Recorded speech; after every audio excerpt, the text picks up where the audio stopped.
Aujourd'hui, il y a des mises à jour importantes en provenance de la Fédération de Russie. Ici, les médias russes et les dirigeants politiques sont choqués par la discussion autour de la livraison de missiles américains à l'Ukraine, capables d'atteindre Moscou et au-delà.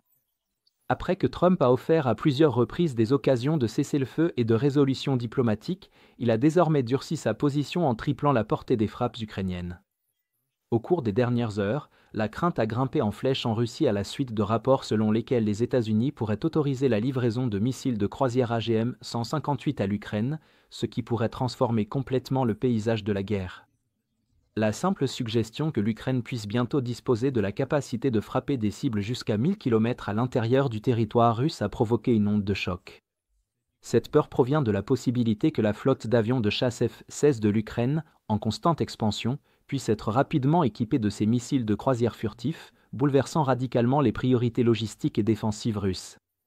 Parallèlement, l'ancien ministre russe des Transports, limogé il y a seulement quelques jours par Vladimir Poutine, a été retrouvé mort quelques heures plus tard, ce qui ajoute au chaos au sein de la machine bureaucratique russe. Au cœur de ce bouleversement se trouve le missile AGM-158 Joint Air to Surface Standoff Missile, ou JASM, dont les différentes versions représentent une menace sérieuse pour des infrastructures russes critiques jusque-là considérées comme sûres. Le missile de base dispose d'une portée de 370 km et d'une ogive pénétrante redoutable de 450 kg, conçue pour percer des cibles dissimulées grâce à un guidage de précision. Encore plus impressionnante, sa version à longue portée, le JASM-R, est capable d'atteindre des cibles jusqu'à 1000 km de distance. Leur conception furtive et leur compatibilité avec les avions F-16, une plateforme déjà intégrée à l'armée de l'air ukrainienne, offrirait une capacité sans précédent de lancer des frappes de précision dévastatrices. L'importance stratégique de cette extension de portée est immense. Des cibles auparavant inaccessibles, comme le Centre national de gestion de la défense à Moscou, cœur de l'infrastructure de commandement et de contrôle militaire russe, se retrouveraient désormais dans le rayon d'action potentiel de l'Ukraine. Le quartier général du district militaire sud de la Russie à Rostov-sur-le-Don, un centre de commandement clé coordonnant les opérations militaires dans les régions orientales de l'Ukraine, serait tout aussi vulnérable. Ces cibles, en particulier le centre de Moscou, ne seront peut-être pas visées directement, mais la simple présence de missiles aussi puissants dans l'arsenal ukrainien instaurera la compréhension que si la Russie continue de cibler les centres de commandement ukrainiens, elle risque de perdre les siens également.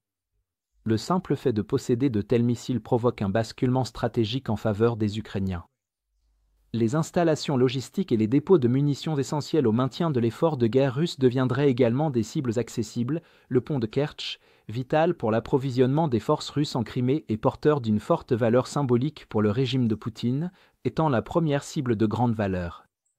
De même, des dépôts de munitions tels que le 51e arsenal près de Barsovo, dans l'oblast de Vladimir, qui abrite plus de 264 000 tonnes de munitions, et le 1060 centre de soutien logistique près de Briansk, seraient gravement menacés de destruction, compromettant sérieusement les opérations russes en première ligne. Ces menaces s'étendent également à la base d'Egorlikskaya près de Rostov, connue pour stocker des munitions fournies par la Corée du Nord et utilisées par les forces russes en Ukraine. De manière cruciale, les missiles AGM-158 permettraient à l'Ukraine de cibler des bases aériennes russes bien au-delà de la portée des capacités actuelles. La base aérienne des Engels-2, qui abrite la flotte de bombardiers stratégiques russes, ainsi que la base aérienne de Lipetsk, essentielle pour la formation des réserves de pilotes russes en diminution, seraient directement menacées.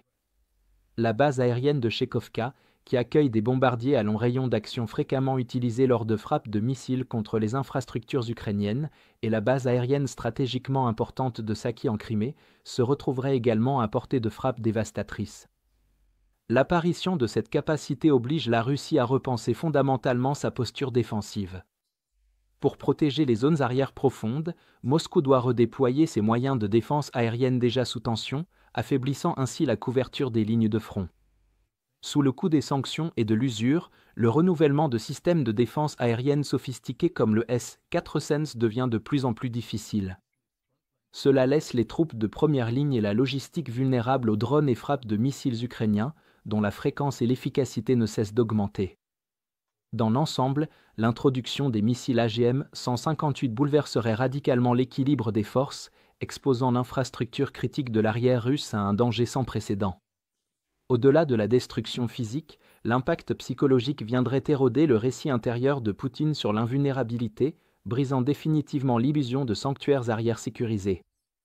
Cette menace imminente est déjà en train de remodeler le calcul stratégique russe, et si la livraison se concrétise, elle offrira à l'Ukraine un avantage opérationnel significatif, même en tant que mesure d'équilibre pour protéger ses propres centres de commandement militaire clés. Si vous êtes contre l'invasion de l'Ukraine et que vous souhaitez soutenir le travail que je fais, pensez à vous abonner à notre site d'actualité indépendant. Vous y trouverez nos analyses stratégiques exclusives, des aperçus complets de tous les fronts et des vidéos d'analyse tactique régulières. En vous abonnant, vous montrerez non seulement votre soutien à cette chaîne, mais vous aiderez également à défendre le journalisme indépendant. Le lien vers notre site est dans la description. Merci d'avoir regardé ce reportage et je remercie tous ceux qui ont décidé de nous rejoindre.